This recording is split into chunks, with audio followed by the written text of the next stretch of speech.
Hello, this is Liz Lawless, your co-host for Author Adventure, and I'm going to jump in today and start.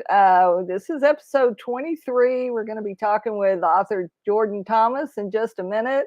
But since it's the first of the year and we're kicking off the new year, I really wanted to share that one of the secrets is that we often tell people is to get a blueprint, what we call a publishing plan, because what we find out with people, people want to write. We always tell people just start writing. People ask, what do we do first? We just start writing. Share your experience, write it down, record it, type it. I don't care how you do that, but that just gets you into the flow. But you really should take a step back and think about a plan. Think about how you want to write your book. Think about, do you want to write it? Do you want to type it? Do you want to record it and then transcribe it? Think about how you want to publish. Do you want to self-publish or publish traditionally or publish through a partner publisher like us? And then how are you going to market? Think of 2 or 3 ways that you want to market your book. And then you really need to choose some way to connect with people, because all along while you're writing and even while you're publishing, you can be sharing tips and part of the story with people. You can be sharing when you start your publishing or when you start your editing. People want to know those kinds of things, and that helps you build your list. So you should always start as you mean to go on. And so that's why we think a publishing plan is important, and we'll be talking more about that. And if you have any questions, you can always put those in the comments and we can talk more about that, or you can message me or Russ. We're both on LinkedIn, we're on Facebook, we're on other platforms, so be sure to get in touch. But I don't want to take up any more time because we've got a lot to go over today. We're very excited to have our author today, Jordan Thomas. Jordan has published, he's recently graduated, but he has published 3 books, a couple of poetry books, which we'll be talking about, and then a book about creativity, which I'm really excited about because that's an area of expertise that I feel like I'm engaged in. And my very first children's book was about the brain and creativity and how the brain works and how the creative process works. So Jordan, welcome to the show. Thank you so much again for having me on.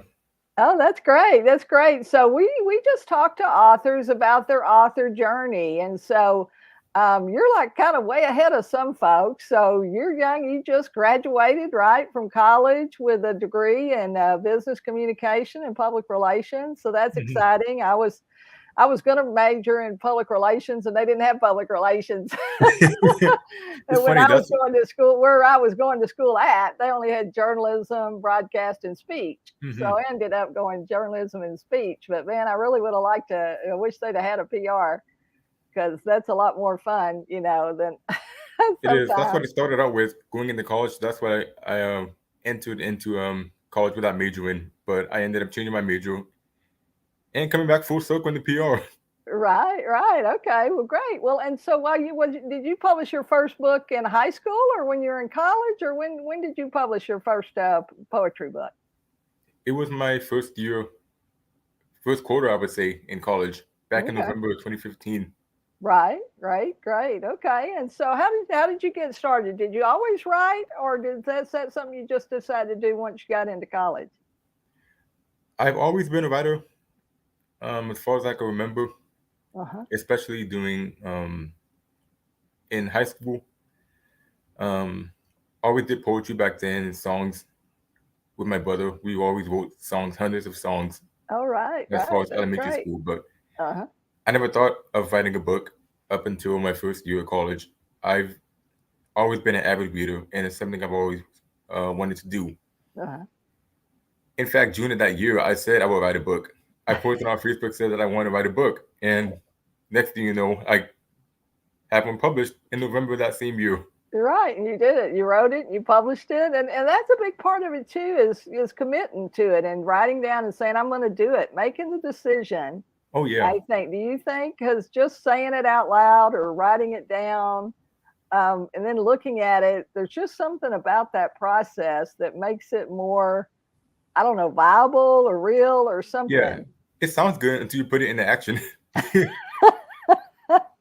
Well, that's the thing, because there are a lot of moving parts, aren't there? So I'm sure you Yeah. had to learn a lot of things, but now with technology, we talk about it all the time that there's so many more opportunities now than there were, even 5 or 10 years ago, and certainly 30 years ago, 40 years ago when I started. But, we didn't have the access to social media or to the multiple book platforms like you have today, but it's still Mhm. confusing. So, what was your kind of your first step? Did you just see the Amazon stuff, or where did you publish? Did you publish somewhere else? I published in it was an independent company that was merged with Amazon called CreateSpace. Right. Not there Okay. anymore, Yep. and that's what I Yep. used. Okay. Okay. So, yeah. So, CreateSpace was basically the precursor to KDP. A lot of times Hmm. people hear Kindle Publishing now, and CreateSpace was that company. Actually, it was a separate company, and it was fabulous. It was great. I It mean, was. we could get in 24 hours. I got an answer to any questions, or within 12 to 24 hours, they always responded. You could actually talk to a real person. You Yeah. actually could talk about design or ISBN numbers or whatever it was, and Oh yeah. it was a great platform. And I was a little disappointed when KDP came along, but I understand why they wanted to have everything under one roof. Yeah. But I was sad to see my friends at CreateSpace go. But Yeah. Me too. well, good. Well, that's great. So you did the first poetry book, and then did you do the second poetry book, and then your other book, or how did that work? Have I got that right? Pretty much, yes. My Okay. second one was released in May 2016. Hmm. I've always had a lot of poetry written down. I just never thought of assembling it into an actual book until that time period.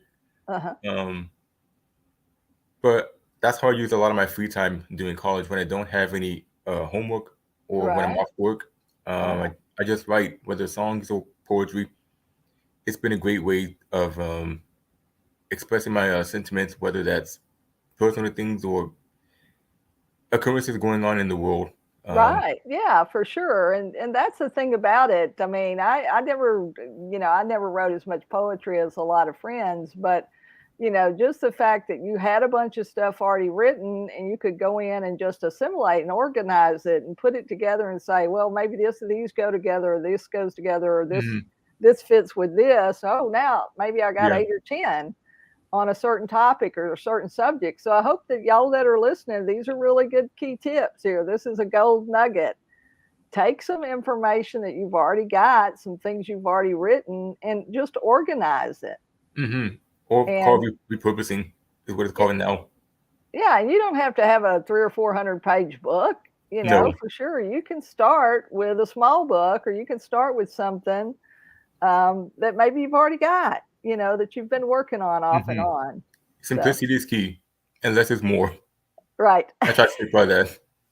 Yeah, and especially today. So you can find Jordan on LinkedIn. He's obviously there at linkedin.com/in/Jordan, JORDAN, Thomas, THOMAS. I'm spelling that because this is also a podcast. So somebody may be just listening to the show and they won't be able to see the graphics on the screen. So periodically I'll kind of do that too. And I know we've got our Amazon links, and we'll put those up maybe here in a little bit too. Okay. Uh, but yeah. So what do you think was the hardest? What was the hardest part of either publishing? It doesn't sound like the writing was that hard. Maybe the publishing wasn't that hard either. Maybe it's the marketing. It was the writing, honestly, not writing the content itself, but the different circumstances in the midst of writing because I was doing all my classes in college at that Right, time. and schoolwork at the same time. Yeah. In general ed, the general education stuff is not how it used to be. I Yeah. It took me 6 years to get my math requirement out of the way out of the Right. 7 years it Oh, took I me to do college understand. because I was trying to avoid it. I hate math, honestly. Right. Yeah. Chemistry. It was science and chemistry for me. I was like, no, I took geology finally, ended up taking geology. I think I made a C or a D, but Yeah, it was like, let me take English. Let me take something else, for yeah, it's sure. not easy juggling those two, but I Yeah. made sure to get it done. I tried to be a man of my word, and Uh-huh. to, and we need that. Yeah, for sure. And once you commit to something, like you say, you want to do, and maybe did you tell some other people, or did you just commit to yourself? I mostly committed to myself in the Uh-huh. beginning. I didn't really tell anybody until near or at the release date. Uh-huh. Uh-huh. Starting out with family and a few friends, and then a few colleagues in college. Uh-huh. But I never wrote this to make any sort of money, because poetry doesn't really do that unless you're someone like maybe Langston Hughes or someone.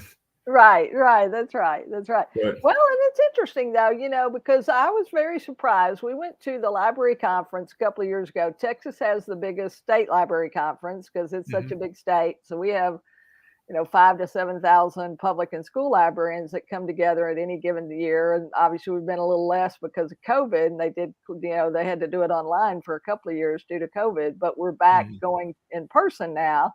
But before that, right before COVID, we had a conversation. We had a lady that had 3 poetry books, and mm, she sold out, because the high schools were teaching poetry in April, and we were there in like mhm, March, the end of March, and they're like, we're going to be studying poetry, and we don't have any good contemporary poets that or poetry books.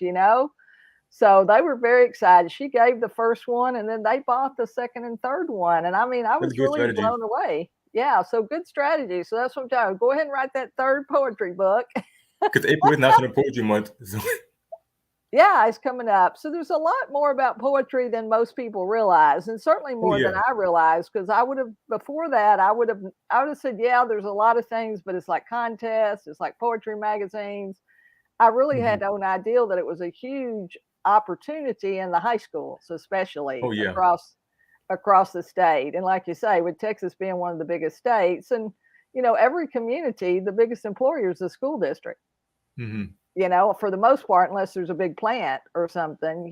So, mhm, and they have kids every year, so it's an ongoing thing. It's not like you sell it one time and that's it. You mhm, can sell to the next class and the next class, or if the teacher likes you or likes what you're doing, they may recommend it as something for their students to use as supplemental, as a supplemental text, in other words. So mhm, definitely.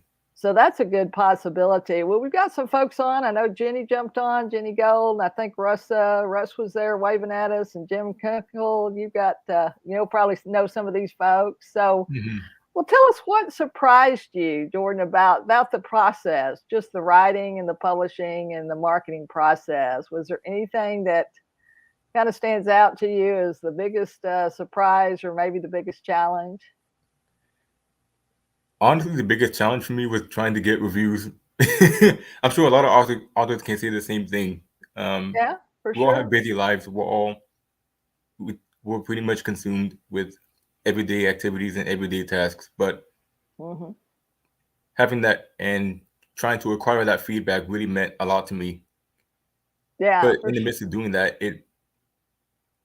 it was kind of a battle for me to not fall into becoming a people pleaser. And Right. that was one of the biggest things I struggled with for a long time. And it took a long time for me to overcome that and to write for me at the same time, write something that people can benefit from at the Right. same time. And I think you can impact people without having to please them. I learned that a long time ago. Yeah, I think you're absolutely right. I think that's a good way to put it, that you can impact people's lives without, giving up yourself and giving up your boundaries and identity, Hmm. and still write something that has meaning, and especially like you say, if it's some kind of an emotional journey or some kind of journey that you took, that people can relate to, because that really is how people relate to us. That's why the connection is so important, and Hmm. building community, because we want to be connected to each other, and when somebody likes your stuff, they want to read more, of you, or Yeah. if they hear you speak somewhere, or they hear you on a show, they want to say, well, what's next, what else have you got? Hmm. Yeah. And if you only got one thing, it's kind of difficult. But if you've got two or three things, or you can say this is the next thing, and then this is the next thing. That comes with um, territory too. Yeah, it could. It really helps you. So, yeah, there's Russ Hedge. He's liking those shades too. Well, Jordan's always cool no matter what, and he's a snappy dresser. But he did have some eye surgery this week, and so that's That's why why I'm another wearing them. reason. That's another reason he's sporting his shade too today. But no, we were just glad to have Jordan on here with us, and those of you that are watching and listening, this also shows you you're never too young, you're never too old, you're never too, all the reasons and excuses that we use. Nobody knows us. Nobody will buy. Why would anybody buy my stuff? All of those things just need to disappear. You really just need to wipe those things out of your mind Hmm. and just focus on the writing. Just focus on what you want people to share with people because there's somebody out there. There's Yeah. somebody out there that needs to hear it, that wants to hear it, that's going to read it. And obviously you have to tell people about it. You have to, and I think that's the hardest thing for a lot of authors. Hmm. They're just not used to promoting themselves. None of us are. Yeah. A lot of us that are older, we were told not to brag on ourselves, that was a no-no, when I was growing up. And so it's hard to get past some of those, messages in our mind. We just have to Hmm. replace them with positive messages. If it helps one person, I think most of us as writers, if one person says, "Wow, I read what you wrote and it really impacted my life or it really made a difference for me," I mean, that's enough to keep us going for months. Oh yeah. I can you attest. know, and we got to let go of that one person that said, "Well, you missed this comma here." There's Yeah. always There's always somebody. one. There's always one. Especially, and I had that with my latest book. I'll probably discuss that when Yeah, we get to that's what that. we're going to talk about next. I really want to get to the creativity because I think that's really exciting, and that's always been something I've always thought and wondered and really been intrigued with the creative process and Hmm. how behavior and why people do the things they do Yeah. and how they do those things. So let's talk about that. I thought we had some book profiles here. Russ Johns, where are you at? Put those books up. Check that file. We should have some book covers here. But your latest book, the last book that you just published recently, tell us about the title of that, and let's talk about that a little bit. Man, this May it'll be 6 years since I put that out. It's Oh, has called it been that long? Oh, wow. Okay, I yeah. didn't realize it had been that long. Okay. It's called Create, Execute, Repeat. Uh And huh. I got the title off of those. They have these T-shirts now that they sell in stores with eat, sleep, repeat, those kind of things. Right. That's what I Right. modeled Yeah. after. That's what I modeled that afterward. Yeah. Okay. That's The perfect. I subtitle love it. leveraging, and yeah, the subtitle leveraging creativity in business and life. Uh huh. And with that, I wanted people to know that creativity is much more than just the arts and Right. something that should be retained in our lives from childhood and even Hmm. onto adulthood, and it never lose that spark and lose that creative streak because it can be very easy to have that taken from you. Um, and you might not know that it's been taken from you, but Right. We let um, people squash our creativity, I think, or if some, like you say, if somebody says something negative to us, and I think people do. I think people tend to pigeonhole and think, oh, well, if you're not a painter, you're not a musician, if you're not an author, you're not really a writer. But yeah, that's not, I mean, you're not really an artist or a creative person, but you can be creative in accounting just oh because you yeah, like numbers. Even if Jordan and I don't like numbers, we don't want to deal with numbers, but there are a amen. lot of there are a lot of people out there that love numbers, and for them, that's a creative expression. It can be a way to creatively express themselves, and Hmm. science the same way. I Yeah, have friends graphic that, design. yeah, and whether that's geology or biology or earth sciences, they're the Hmm. celestial or astrology or astronomy or whatever it's called. There's all kinds of different things, and careers or professions or opportunities, Hmm. and they all have a form of creativity. And so Yeah, so here's because the creativity, even every industry practically has creativity in some way. Because I tie that in with innovation on the fifth chapter, and they go hand in hand. Because Mhm. without innovation, then you'll be stagnant Well, you're right. And it's back to that taking action, like we talked about at the very beginning, that, Hmm. you can have an idea for something, or you can have something you think you want to do, but if you don't ever take any action and take some steps to make it happen, it's just sitting there. You Yeah, it's know, just it, an it, idea.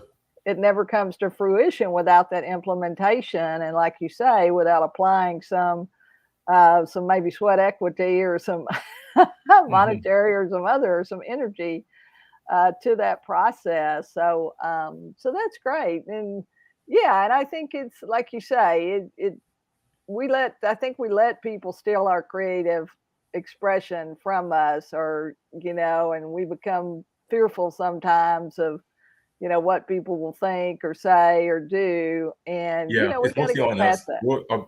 We're our biggest critic. We can be our biggest enemy. We can be our biggest um, catalyst of doubt and insecurity. Yeah. And yeah, I learned that early on, but we can't allow that to happen. Otherwise, we have these ideas that'll go unheard Hmm. or unpublished, and we can't do that because um, everything being put out into the world right now is not always very edifying, and that's part of why I put this out. I want to encourage, especially my generation. I want to encourage us to continue to pursue creative outlets, whether music, writing, painting, anything like that, especially as a way to deal with natural fluctuations in life and natural means of adversity, because Right. And the stress, world like wants to you give us say. the world wants us to pull us back into things like smoking and drugs, and Yeah. I'm not trying to do that. I'm not trying to Right. be to allow that to be an option for my generation and Yeah. those forthcoming. There has to be a better way, and one of those ways for me is creative expression. And I hope that um, Yeah. I The hope the same can be message and the applied to everyone message. else, other people as well. Yeah. So I think, I hope y'all are listening. Like you say, that, Jordan's been dropping some really good nuggets here, that, these are alternatives. When you engage in creative expression, it reduces your stress level. It keeps it makes you more creative. The more you take action, the more creative you get. When you begin to collaborate with other people, Hmm. and you brainstorm and you do all those things, that just gets both sides of your brain working. You also have that creative and critical thinking that goes on. And sometimes we kind of get stuck in one side or the other. Hmm. And we can't do that, because we got to go back and forth. Just be creative, give your time and give yourself some space, and just be creative, whatever that is. It might be gardening, it might be playing golf, it could be working on cars. Yeah, That could be creative for somebody that has that inclination or that talent or that skill or that desire. But then you come back and you worry about, well, is it going to be beneficial, or is this something I could do as a business, or is this something I could sell, or is this something I could make a product out of? That all comes after you come up yeah, with the creative part of it. So yeah. all right, so Russ is flashing some of his things, but we will have this in the notes too. We will have the links to Jordan's 30 books here on Amazon. You can find them there. Is there anything else? Do you have a website, or do you prefer people just find you on social media? Social media for now. Um, Okay. Maybe someday I'll do a website. I've been meaning to for years, but Yeah, it's kind of the next thing. And sometimes you don't need it, especially with Amazon, because Amazon gives you an author page. And so, yeah, like you say, you can put your bio there, you can put your description. And so there's one of the books. That's amazon.com/DP/B017RPXS36. So that's the first book, I think, in the Jordan's poetry book. And so we will put those things in the show notes, and so you'll always be able to go back there and find those things. Jordan, what would you tell somebody that maybe they're new and they've just thought about maybe writing something, but they haven't really started? What would you tell them? I don't want to be cliche. A lot of advice I've been hearing is to just write, but it's more than that. Uh-huh. Sometimes it doesn't always come out that easy, and I would say um, to not overthink it, also, and really be intentional about your time and where you are and who you surround yourself with, because all of these events, things like that in life can unexpectedly, they can instill in you inspiration that comes and an idea to write down. Um, I would say really Yeah, be and you purposeful. never know when you're having a conversation with somebody and something's going to come up. Yeah, and you can always You know, revisit. You can always revise and revisit that. yeah, yeah. I think that's a great strategy. So be listening, be engaged with people. You never know where a creative thought or it's going to come up, and how you might be able to take that and And be mix curious it. too. Be Yeah. curious, but also have discernment too. Yeah, for sure, for sure. And that's the thing, because you can take something that you see over here and something you see over here and put the two together, and they've never been put together before, but you can put Mhm. those two things together and maybe come up with something new. Yeah. So I know a lot of people think that maybe there's nothing new on the earth, but I don't think that's true. I think we're such creative things, and I think creativity is going to be more important going forward, Hmm. because as technology takes over and as AI and a lot of these other things come along, they're going to take care of some of those rote jobs, some of those repetitive jobs that we've Yeah. done as people. And we're going to, I think corporations and small businesses or organizations, whatever institutions, they're going to need more people that are creative or that have that ability to think creatively, don't you think? Hmm. Definitely. I learned to embrace AI.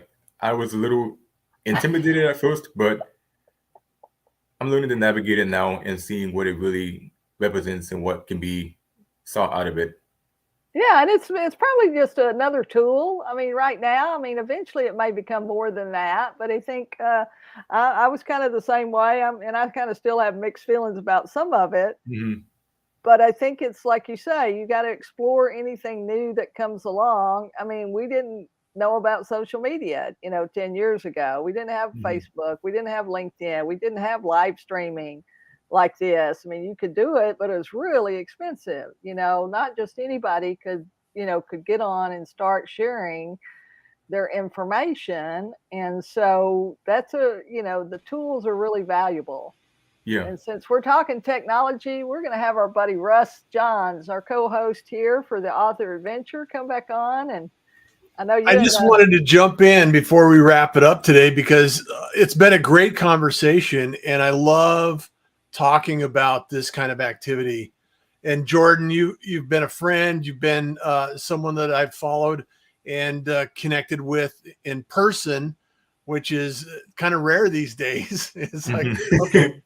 we have an opportunity to actually, and like you were talking about technology, and think of it just as a tool. It's just a tool, just like a pen or a pencil or a computer. And we Hmm. just have to take and adjust the tools that we're using to our advantage. How can we leverage this into a creative process? And I just love the opportunity to help more people. And Liz and I gravitated on that subject. And it's like, how can we increase the ability for other people to stay creative? And this show is an example of that process. And people like yourself, Jordan, are highlighting that activity and bringing it to the communities that surround us all day long. So I just want to applaud you and thank you for your efforts and continued inspiration. So thank you. Thank you, Russ. It yeah, really means a and lot being keep connected with you all writing. these years. Do you have something you're working on now?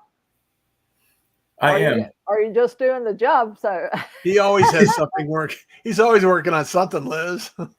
The job search. I'm writing for a magazine currently uh-huh. since June of Yeah, last I've year. seen it. It's great. Yeah. And my next release will be out this coming August. Refinement 2.0.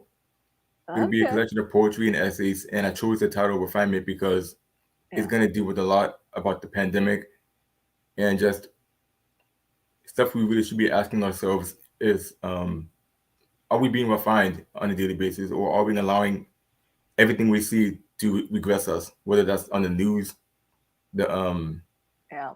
the news Yeah. reports, and what we hear on a daily basis between mainstream media and these echo chambers that provide information but aren't really always accurate.